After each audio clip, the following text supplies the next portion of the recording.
ನಮಸ್ಕಾರ. ಇವತ್ತು ಸ್ವಲ್ಪ ಮೈ ಬಗ್ಗೆ ಸ್ವಲ್ಪ ನೋಡೋಣ. ಸುಮಾರು ಕಾಯಿಲೆಗಳು ಬರ್ತದೆ. ಮನೆಯಲ್ಲೇ ಮಲ್ಕೊಂಡಿರ್ತಾರೆ, ಎದ್ದೇಳೋಕ್ಕಾಗಲ್ಲ, ಬೆಡ್ಡಲ್ಲೇ ಇರ್ತಾರೆ.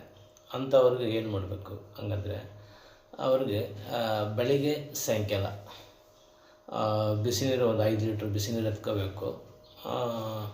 ಒಂದು ಕೈ ಹಿಡಿ ಕಲ್ಲುಪ್ಪು ಅದರ ನೀರಲ್ಲಿ ಹಾಕ್ಬಿಡಿ. ಒಂದು 2 ಸ್ಪೂನು ಅರಿಶಿನ ಪುಡಿ ಮಿಕ್ಸ್ ಮಾಡಿಬಿಟ್ಟು ವೈಟ್ ಕಲರ್ ಸ್ವಲ್ಪ ದಪ್ಪ ಇರೋದು ಕಾಟನ್ ಬಟ್ಟೆ ಎತ್ಕೋಬೇಕು. ಆ ಕಾಟನ್ ಬಟ್ಟೆಯಲ್ಲಿ ನೀರಲ್ಲಿ ಹಾಕಿ ಚೆನ್ನಾಗಿ ಹಿಂಡ್ಬಿಟ್ಟು ಚೆನ್ನಾಗಿ ಮೈನ ಕ್ಲೀನಾಗಿ ಒರೆಸ್ಕೊಂಬರ್ಬೇಕು. ಇವಾಗ ಬೆಳಿಗ್ಗೆ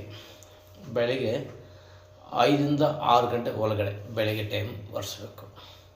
ಮತ್ತು ಸಾಯಂಕಾಲ 6ರಿಂದ 7 ಗಂಟೆ ಒಳಗಡೆ ಒರೆಸ್ಬೇಕು.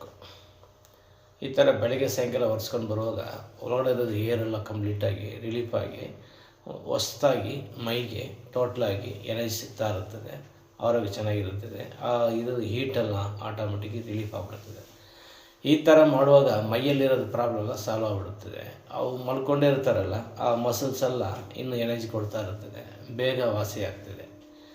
ಹಿಂಗೆ ಮಾಡ್ಕೊಂಡು ಹೋಗುವಾಗ ಈಗ ಅದರಲ್ಲಿ ಪ್ರಾಬ್ಲಮ್ ಏನಂದರೆ, ನರಗಳೆಲ್ಲ ಒಳಗಡೆ ನರಲ್ಲಿರೋದು ಏರೆಲ್ಲ ಬಂದು ಔಟ್ರ್ ಆಗ್ಬಿಡುತ್ತದೆ, ಕ್ಲೀನಾಗಿ ಸಂತು ಕೊಡ್ತದೆ. ಆವಾಗ ಒಳ್ಳೆ ಇಂಪ್ರೂವ್ಮೆಂಟ್ ಒಂದು ಮಿನಿಮಮ್ ಒಂದು 2 ಡೇಸ್ 3 ಡೇಸಲ್ಲಿ ರಿಸಲ್ಟ್ ಬಂದುಬಿಡ್ತದೆ ಆಟೋಮೆಟಿಕ್ಕಾಗಿ. ಹಂಗೆ ಮಾಡ್ಬೋದು. ಮತ್ತು ಸುಮಾರು ಟೈಮ್ ಬಂದ್ಬಿಟ್ಟು ಕೈಗಾಲು ಲೇಟಾಗಿ, ತಲೆ ಲೇಟಾಗಿ ಇಂಥವ್ರು ಮಲ್ಕೊಂಡಿರ್ತಾರಲ್ಲ, ಹುಣ್ಣುಗಳು ಹಾರೋದಿಲ್ಲ, ಹಂಗೆ ಟೋಟ್ಲಾಗಿ ಇಟ್ಕೊಂಡಿರ್ತದೆ, ಅದನ್ನು ಮೈನ ಮುಟ್ಟೋಕ್ಕಾಗಲ್ಲ. ಅಂಥವ್ರಿಗೆ ಏನು ಮಾಡಬೇಕು ಹಂಗಂದರೆ, ಮೈನ್ ಬಂದ್ಬಿಟ್ಟು ಅವ್ರಿಗೆ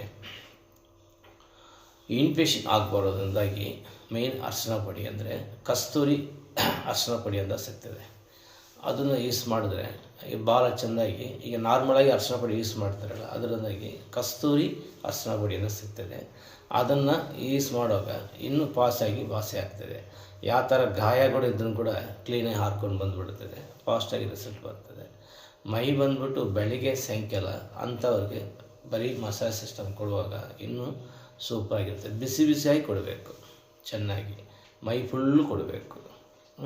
ಪಾದಂದಾಗಿ ತಗೊಂಡು ತಲೆ ತನಕ ಕಂಪ್ಲೀಟಾಗಿ ರಿಲೀಫ್ ಮಾಡಿದ ತಕ್ಷಣ ಭಾಳ ಚೆನ್ನಾಗಿರ್ತದೆ.